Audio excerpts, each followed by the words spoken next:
Madame la Présidente, merci. Chers collègues, donc, je vous propose l'étude et le vote, bien sûr, après les débats que nous allons avoir ensemble, d'une proposition de résolution installant une commission d'enquête sur un sujet qui, j'imagine, est un peu nouveau sur l'Hexagone, et même complètement nouveau. C'est un sujet autour de l'Aedes albopictus, donc un moustique, qui fait énormément de ravages sur les territoires ultramarins.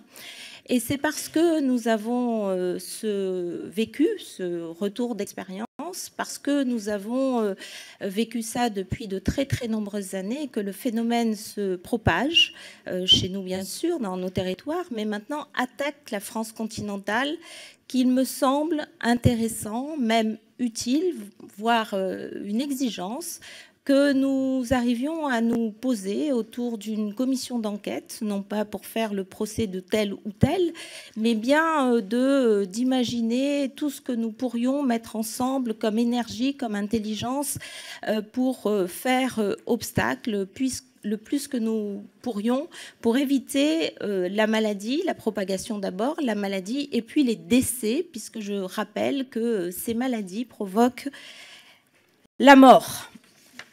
Alors, je passe sur toutes les exigences. Oui, la mort des personnes, de femmes, d'enfants, d'hommes. Nous en avons, hélas, quelques-uns sur le territoire, 20 à La Réunion, mais je reviendrai sur les quelques chiffres au cours de mon exposé. Donc, sur toute la partie formelle de cette PPL, je crois que tout ça est rempli et que c'est justifié au vu du règlement de notre Assemblée. Alors, sur l'opportunité de cette résolution, j'en ai dit quelques mots. Je voudrais commencer par citer le directeur général de la Santé que nous avons eu l'occasion d'écouter ensemble en juillet. Je voudrais remercier Madame la Présidente de nous avoir permis de faire ces auditions en juillet à notre demande.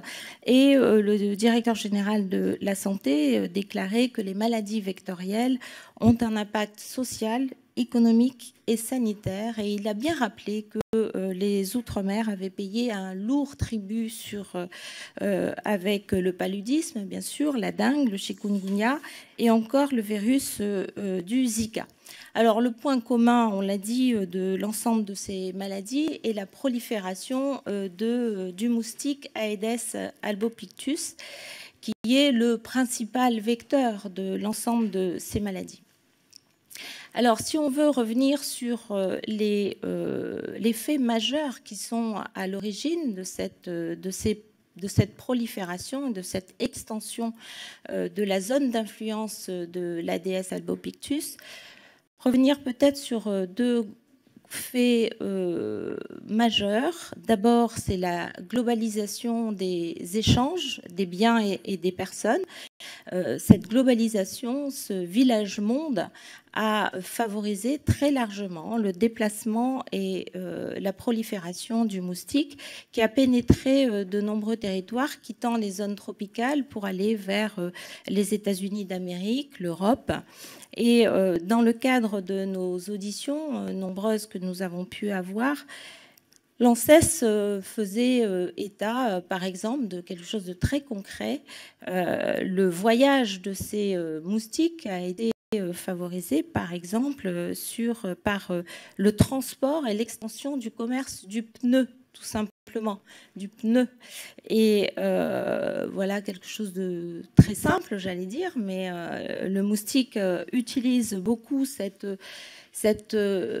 intensification du commerce, entre autres, du pneu, et se loge dans les pneus et passe les frontières par les ports et le nombreux ports de notre territoire. Bien sûr, la circulation des personnes qui sont virémiques et qui elles-mêmes voyagent de par le monde. et transporte bien sûr cette pathologie qui est arrivée ainsi par le biais et de cette globalisation du transport de biens, mais également de cette mobilité généralisée de nos concitoyens, qui, bien sûr, pose le problème de la surveillance de l'entrée de nos frontières, que ce soit port et aéroport. Et la difficulté, j'allais dire, supplémentaire, c'est que ces maladies ont un caractère asymptomatique, donc il est évidemment difficile de contrôler tout le monde à l'arrivée des aéroports, d'autant plus qu'aucun signe visible ne peut nous mettre sur la piste d'une contamination. Alors, le deuxième élément qui est un fait majeur, c'est le réchauffement climatique. Le professeur de Saint-Closse, que nous avons également auditionné en juillet dernier, a souligné qu'en fonction des scénarios du réchauffement, l'ère de propagation du moustique pourrait s'étendre jusqu'à Oslo. Ça, c'est une réalité. Cette réalité va nous obliger quand même à être résilients pour pouvoir nous organiser par rapport à ce phénomène. Alors aujourd'hui, où en est-on? Aujourd'hui, le constat, il est très grave. Je vais reprendre là encore les termes du directeur général de la santé de juillet 2019 qui disait que ces maladies vont devenir un fléau important pour tout notre territoire dès lors qu'il est établi que la moitié du territoire hexagonal est touché par cette apparition du moustique Aedes albopictus. Dans le rapport qui vous a été transmis, vous avez une carte qui montre bien la situation de la France en 11 ans. En 11 ans, on avait un territoire français hexagonal touché juste dans le Var, et aujourd'hui, nous avons une carte pas quasiment, mais absolument plus rouge qu'il y a 11 ans. Quelques données de Santé publique France pour illustrer mon propos. En 2018, on dénombrait 189 cas importés de dengue. Un an après, le 15 novembre 2019, nous sommes à 609 cas. Pour le chikungunya, 6 cas importés en 2018. En 2019, un an après, 53 cas recensés. 8 cas autochtones de dengue couvrant 2 foyers dans les Alpes-Maritimes et dans le département de l'Hérault. 9 cas autochtones en 2019. Et plus récemment, c'est un fait qui nous a été relaté lors de notre audition la semaine dernière, 3 cas autochtones de Zika ont été confirmés dans la commune de Hyères. Et il faut savoir que le maire de Hyères a été un maire particulièrement actif contre la lutte de la prolifération des moustiques. Il a fait un véritable plan Marshall pour lutter contre l'arrivée du moustique. Et malgré tout, dans cette ville, nous avons 3 cas autochtones de Zika. Donc, nous avons ce phénomène de réchauffement climatique qui ne va pas s'atténuer dans les années qui viennent. Voilà. Alors, le territoire hexagonal, il ne va pas devenir tropical, bien sûr, selon les prévisions du GIEC, mais nous allons avoir, et vous le savez, des épisodes de pluie très très fortes, à l'image de ce que nous avons déjà pu vivre. Et tous ces phénomènes de réchauffement d'une part et de fortes pluies d'autre part, c'est propice aux inondations, c'est propice à des nids épisodiques de prolifération de moustiques. Sur le climat, enfin, on observe et on observera dans les régions hexagonales qu'on pourrait avoir une remontée de 500 km dans les décennies à venir sur cette zone propice à la prolifération des moustiques. Alors, comparaison n'est pas raison, mais je voudrais quand même partager avec vous quelques exemples et quelques chiffres que je voudrais rapporter à la population hexagonale. Si nous prenons le chikungunya 2005-2006, nous avons eu 266 000 personnes touchées à l'île de la Réunion et 267 morts. Rapporté à l'Hexagone, ça ferait 22 millions de personnes touchées et plus de 22 000 morts. Ce sont des chiffres qui sont supérieurs à la canicule de 2003. L'épidémie de dengue, vécue actuellement également à La Réunion depuis maintenant près de 2 ans, près de 2 millions de cas recensés, 180 passages en urgence et plus de 1500 morts, si nous le ramenons bien sûr à la population hexagonale. L'ensemble de ces éléments conduit à s'interroger sur la capacité de notre État à affronter cette réalité, parce qu'elle est complexe, parce qu'elle est instable et parce qu'elle est complètement nouvelle pour nos concitoyens, et à mettre en place des dispositions destinées à lutter, réduire ou annihiler les cas de maladies vectorielles autochtones. C'est l'objet de cette proposition de loi portant création d'une commission d'enquête. Alors bien sûr, sans préjuger des travaux d'une telle commission, qu'une telle commission serait habilitée à conduire, ni des conclusions bien sûr que ses membres pourraient en tirer, il me semble que sa mise en place est vraiment opportune et permettrait de répondre à plusieurs questions qui se posent aujourd'hui à nous, mais pas qu'à nous, aux scientifiques, aux acteurs, aux collectivités, à aider à chacun à définir une nouvelle politique publique face à ce phénomène qui est complètement inédit et nouveau de par son ampleur et sa rapidité. Elle permettrait de déterminer avec davantage de précision la propagation des colonies de moustiques tigres et partant celle de différents virus.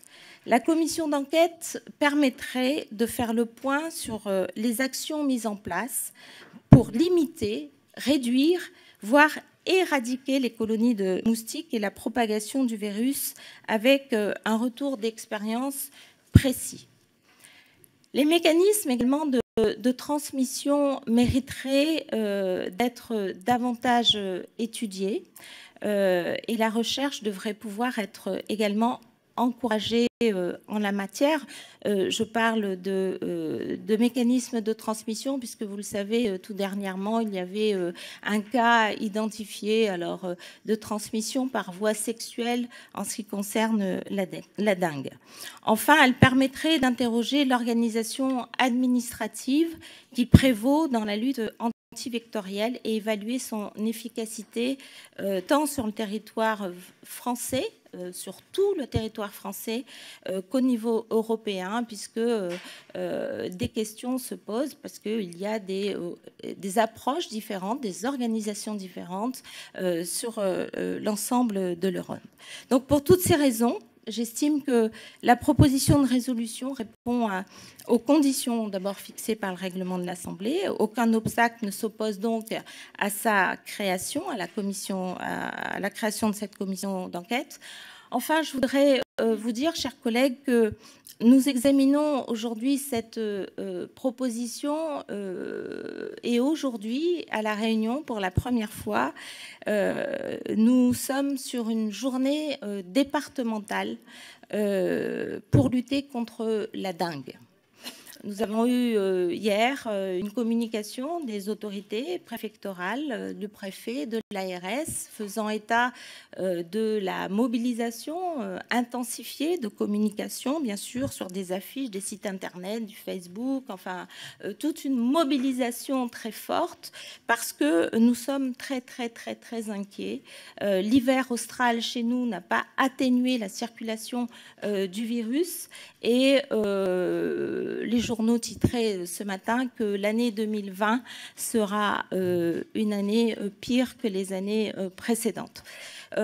Donc, aujourd'hui, je suis, moi, convaincue au regard de tout ce que nous avons vécu, au regard de la mobilisation très forte des autorités et de la population pendant toutes ces années.